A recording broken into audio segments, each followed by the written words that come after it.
Yo, it's Eden. I can't sleep, so how about another 3 AM chill session? I kinda wanted to flex my emo scene alt CD collection today.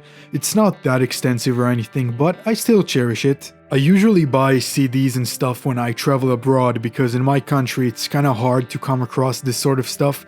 Like, it exists, but it's outrageously expensive and very few places have it. But abroad I can often just randomly walk into a music store and they just happen to have something I really wanted for a fair price. Many of these are used, by the way. I kinda like buying used CDs. You can often get special releases with bonuses they don't do anymore, or the CD will come with some cool old promotional stickers or whatever, and I kinda like that. Plus, I don't really care that much about my CDs not being in tippy-top condition, and it's a lot cheaper, so why not? But anyway, let's get into it. Why not start with the first CD I ever bought? Hybrid Theory by Linkin Park. The only album an angry, troubled 15-year-old really needs. Listening to this back then was like venting. It just made me feel better and more confident somehow.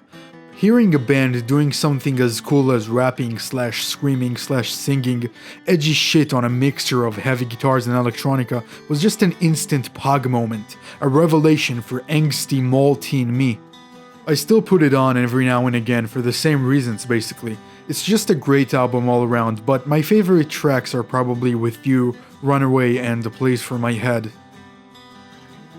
Next up, Silverstein, When Broken is Easily Fixed. This was a really good find for me, like I scored it for $2 American I think, and this version came with a promotional sticker, a bonus DVD with live footage, interviews, music videos, and some more cool stuff. Like, if you're a Silverstein freak like me, it's a total treat. I honestly couldn't really pick one Silverstein album over the other, like pretty much all of their releases are great, but I chose this one because I like how raw it is, plus the artwork accompanying it is just terrific.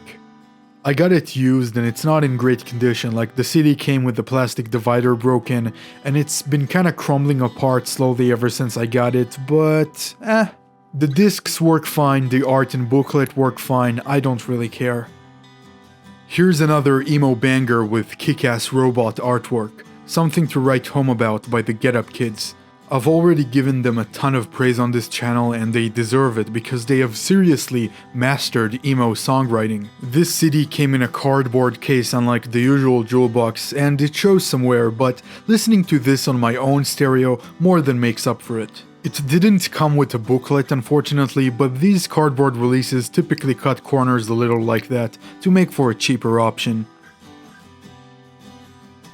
Here's another pretty good find all the way back from my metalcore phase. Bullet for My Valentine, The Poison Deluxe Edition. As far as I've seen, the differences between this one and the regular release is that the deluxe edition comes with this cardboard sleeve, the cover art is in a different color, and it has a bonus DVD with music videos and live footage and all that. I got this used in pretty good condition for an amazing price in a Romanian record store in the middle of f***ing nowhere. Like on eBay, this would sting your wallet good. I don't really listen to this kind of metalcore that much anymore, but man, back then I would blast this so hard. This whole band's shtick was to combine mallcore emo with thrash and hair metal type riffs. They weren't the only ones to do that kind of thing at the time, but unlike their peers who were mallcore bands with metal riffs, they were a lot more balanced between the two, and in some cases sounded more like a metal band with emo post-hardcore vocals. Here's the one album in the collection I almost feel ashamed for owning. Black Veil Brides, We Stitch These Wounds. I don't hate Black Veil Brides or anything, it's just that I have no idea what I liked about them when I was like 15. BVB just took the hair metalcore thing that bands like Bullet for My Valentine and Escape the Fate did and said, what if we made it just as obnoxious as most hair metal was? And boom, they shit out this album. It's honestly very rudimentary. It ain't bad music-wise, but there isn't really much in here in terms of creativity or authenticity. It sounds canned and try-hardish. I keep it as a warning and reminder of my hella cringe phase in life mostly.